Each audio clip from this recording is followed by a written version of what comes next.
language. Don't know nothing about the South. I'm trying to find someone to hang with, man. When you finish flowing or whatever the fuck that you doing, holla at me. I'll be in the bathroom. Boo boy. Yeah. Ladies and gentlemen, it is the Big Banks and Stroobz show, episode numero tres. We're coming to you a couple days before the new year. We're 48 hours, 36 hours away from the calendar changing over, and we're still kind of new to this whole thing, so thanks for bearing with us. We are right now, let me set the scene for you. We have in front of us the last game of the NFL season, coming right down to the wire with the last playoff spot up for grabs. Mr. Banks and Stroobz are working on a phenomenal beer from the Victory Brewing Company in Pennsylvania, outside of Philadelphia, Sour Monkey. It's got a great hint of sourness to it. I don't even know how to really describe the other flavors or aromas. It tastes great. It's not bad. Less filling. Less filling. I don't know. It seems pretty filling, no? But I know it's one of Big Banks' favorites. So, if you are a representative of the Victory Brewing Company and you're, feeling the holiday spirit out there and want to send a few our way, we would be grateful beneficiaries of nice beer. Yes, exactly. So today we want to. Last time we covered issues of political correctness and how political correctness kind of has just sort of run amok, and it's really it ran into a wall and it crashed. Yes, and it keeps backing up and running back into the same wall. It's true, and it's going to kind of uncharted territory, and that was kind of the point of our of last week's show. Today, we want to talk about a more tangible topic, I guess, a more direct topic, and a multifaceted issue, of course, and that topic is immigration. Been in the news. I mean, under this administration, it's been kind of the central hot button issue, I guess you could say, of the last year and a half, 2 years. I think it was a central issue that Trump got elected on, is immigration and protecting our borders, and just giving people a sense of you are first. Now, don't get me wrong. I believe in helping, and Ian believes in helping those who cannot help themselves in other countries, but we have to put ourselves first. I think the downside to when it comes to the immigration issue is that how we allow, how we allow so many people come in and just take advantage of our situation and not being checked about it. They get all kind of benefits that you and I, U.S. citizens, cannot even begin to reap the benefits of. Not saying that we should, because it's only for those who really, really need it. And I think that's been more of a bigger issue. And repatriation of money going back to other countries, that's another topic within itself. But these are some of the issues that I think... Remittances and things like that. Yeah. Those are huge topics. I think that, exactly, you saw the current president's platform, his campaign platform was largely predicated on immigration issues. Mm-hmm. And I think when polls are done, mainstream media should kind of be taken aback, because the promulgation of the ideas that they try to get you thinking about, and the kind of thought process they want you to centrally focus on. That's not the mainstream American opinion. The mainstream American opinion is, yes, we need immigrants, and immigration is a good thing when it's done legally, when it's done fairly. But I don't think there's a lot of public opinion polls would support this. I don't think there's a lot of willingness to kind of go along with the cutting the line, the businesses undercutting wages, even a subject like chain migration, where you as a United States citizen, adult, with your own family, can go and petition your adult sibling. You can petition them for permanent residency to come over here, even though your adult sibling, has his or her own spouse and children. It's tied to this idea of family unity, but I think a lot of Americans believe that chain migration just like the current president, chain migration might need a deeper look, might need a little bit of a Tweaking. further kind of exactly. But let's dive into one main issue when it comes to immigration and how is it really hurting the United States. Again, we're saying that immigration is a good thing. We need immigrants, good, wholesome, law-abiding immigrants to come into the United States. And this issue kind of came to the edifice, or to the, came to the forefront of the 24-hour news cycle this week, with a killing in Newman, California, of a police officer who himself, legal immigrant from Fiji, was killed by a Sereno gang member, and the local sheriff's departments in I don't know if it was Sacramento County or one of Kern County, one of the areas in the Central Valley of California, was outspoken about his insistence that California's sanctuary policies have failed, and you know what, this cop would still be living today had California not gone along with this insistence to push this kind of sanctuary crap upon the citizenry of a once great state. There's actually a law. I guess they passed a sanctuary law that ties the hands of local law enforcement to actually work with local.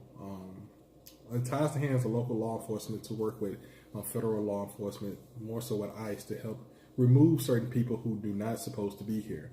And he was one of them. It's unfortunate that this officer lost his life, but this is a prime example of our failed policies and how states sometimes goes rogue and do things different than what the immigration law asks them to do. Now, again, my heart goes out to both sides, and I'm not trying to sit here and say there was just one victim. There's many victims when somebody loses a life. Even the person on the other side who took the life, he had a family, and now their family is probably being blasted on the news. Information is just put out, and it's made their life a living hell. But at the same time, if we just enforce the immigration laws to a way that it can be fair and equitable and humane at the same time, I think we can actually move forward. And I guess the bigger issue is that how do we do it? You know, there's a lot of opinions floating in the world today, and I think one of the main hot button issues is the wall. Now, we look at the wall and say that's a symbol of racism or sexism, or give me another ism, Ian. Ethnocentrism, or all these other kind of isms and kind of items you hear. Phobias and xenophobia, things of that nature. Is the wall a cure-all? No, absolutely not. The wall is not a cure-all. I believe that most unlawful immigrants are overstays. Well, let's examine the wall for a second. Again, we argue that the wall is not a cure-all, and we're not going to sit here and advocate that it is. But a wall is a deterrent, plain and simple. I think the funny part about a wall is that what it signifies is that stop. You can't go past this point without finding the proper entry beyond the wall. Let's take a prison wall. A prison wall is used for twofold situation: to keep people in and keep people from going in and keep people out. Now, if a prison wall works, then why not a wall to board our southern borders to keep people out? Now, again, we're not saying that we do not want these people coming to our country, but it's a way that you come in. Again, let's take a highway. They have a sound barrier wall to keep sound out when you have homes that that are right against the highway. That wall works. Now, I know that's somewhat trivial what I'm saying, but walls do work. Walls do work. But the problem is that there are so many people who believe a wall is so racist and is so against the American way. But it works. When you look at other countries that has walls, and the main one that everybody cites is Israel. When you look at information and studies, when they put up the wall in a certain area, it decreased illegal immigration into Israel by 90 to 100%. Again, Israel not saying it's not a cure-all and be-all, but it helps. It deters people and it brings it down. Now, if we're really going to get serious about immigration and actually protecting our borders, the South or the North, either way, we have to start really enforcing our laws. And I think the wall is one signal that really will show the world that we are really serious about our immigration law. And Along the same lines as we discussed earlier, the media manipulation of and their attempts to kind of get you thinking about matters of immigration in a certain way, such as always bandying about the terminology undocumented immigrant when it's not justified, and reluctance to use terms like sanctuary cities, which are real things, and you see them in major metropolitan areas such as Seattle and Los Angeles and San Francisco and New York. Mm-hmm. There are sanctuary cities. Washington, D.C. down the road is one of them.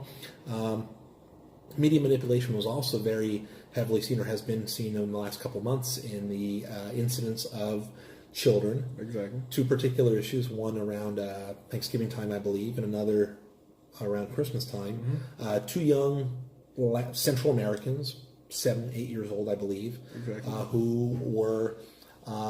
Who died in U.S. custody, in U.S. hands.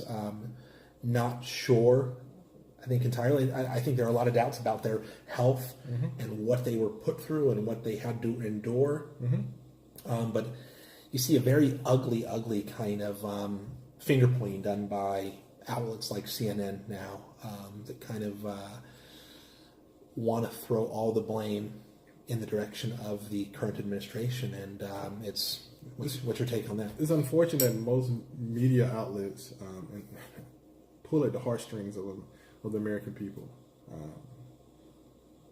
Used to be the media would present a fact-based approach, present you the information, and it was up to you to either sift through other sources, do further research. But let's talk about the facts that we know. Fact number one, based on what the media accounts are, is that these kids travel over 2,000 miles with a person that may or may not have been their parent. Who knows? There's no documents to say that there was. But we're going to go with what the media said, that they was their parents. So they traveled over 2,000 miles with little food and little water. Second fact is that the same inoculations that we get in the United States are not given to foreign countries, or they don't do it in foreign countries. So when we get the MMR shots or the smallpox vaccinations, most countries don't. It's not mandated like it is in the United States. So we don't know what they're bringing or carrying with them as they come. Again, it's not said if they had these diseases. I'm just making a statement and a fact. Lastly, when the children died, they was already sick, and the care that was given to these kids prior to their death, it was better care than most Americans would have gotten. I'm not saying that we wouldn't have gotten it, but was given better care. And I think the problem is that we don't look at these facts. And when we look at they was in U.S. custody, they was trying to find a better life, and when you add everything up, you just make the United States the villain in the situation. Well, it's unfortunate these kids died, and any loss of life is a bad thing. But in this situation, I find no fault with the United States. Now, what I can find fault with is the parents who brought these kids. Say if I or my man Stroobz over here decide to say, we're not going to live in D.C. no more because for whatever reason, it's too much crime, or we don't like the tax base, or just whatever. And we pack up our family and we start walking to the Canadian border. Not even to the Canadian border. We just go to the next state. Say if we want to go to Virginia or down to North Carolina or even South Carolina. We probably would have made it 30 miles if they saw us walking on the side of the highway with a child. We've been picked up, arrested, and probably charged with child endangerment. This is not the case for these people who are bringing these kids to the United States. Now, I'm not advocating that each state at the border start charging these people with child endangerment once they cross the United States border. But we need to take a strong look at how they're treating their kids as they make this long, dangerous trek to the United States. Again, if I put my child on top of a train to travel from South Carolina to California to find a better way of life, about time I get him up on the train, I'll be in handcuffs and told that I should have known better. But how is it that I, as an American, should know better, and the parents that are coming with these kids from Guatemala, El Salvador, don't know better? One thing I think that is often overlooked, and one thing I think that is unfortunately discounted when it comes to this new mentality of open borders and free human movement is the tremendous amount of exploitation that takes place, and you can't dismiss that. You cannot discount that. I'm sure that human smugglers are having a field day with the with restrictions and kind of controls that are put on American border agents. And I think it's sad because, again, resources at the border are already stressed in. But it goes back to the initial statement that we made earlier about the wall. It's a deterrent. It helps. It's a tool. It's not an end-all, be-all. I think this nonsense that people say that, well, Trump says he's going to get Mexico to pay for it. Well, let's examine that for just 1 second. And then we're going to get back onto what Stroobz was talking about. If Mexico did cut a check today, say if they did, say, here you go, United States, here's $25 billion for the wall. We're sorry for all that we have caused to the United States, and we want to make it right. Trump would take the check, give it to the Department of Treasury, and say, we're going to deposit it. Thank you so much. But Congress still has to appropriate the funds to allow us to use that money. So again, even if Mexico gives us the money, Congress still has to appropriate the funds to allow us to use that money to make sure we pay for the wall and build the wall. And that's not even happening. So we will save over $300 billion just in aid alone as we give out to illegal immigrants when it comes to our resources and welfare, food stamps, TANFs, Social Security benefits, all kind of things that we give out. But we don't look at that benefit, that savings. The wall is only less than 1% of 1% of the budget. 1% of 1%. Now, yes, $5 billion, $25 billion may sound like a lot to the average person like you and I. But when we're racking in $4 trillion, $5 trillion, spending out $6 trillion on everything else, it's a drop in the bucket. We spend that on research alone at some universities. But I think that money be well spent if we do start building a wall. Putting borders in places where it can deter and reduce the amount of people coming into the United States. Mandating E-Verify would be great as well, and looking at the notion of legal immigration, the considerations of chain migration, actually kind of breaking down issues and looking to see whether that is a great advantage to the United States. Does the fact that we're a country centered on immigration and make us beholden to mass levels and mass volumes of immigrants who might not be contributing in the kind of ways that we as Americans should sort of expect them to? So, food for thought. Think about those things. Let me say one more thing. I know this sounds crazy, but the wall will save lives. It will save lives from people who see the wall and deter them from making the track and stopping those who are coming to do harm to the United States or have poor intentions when they do come to the United States and put Americans' life in jeopardy, as we saw with the police officer who was shot and killed by illegal immigrants. So the wall will save lives. So think about those things, ladies and gentlemen. Reach out to us in the comments box below and let us know your take.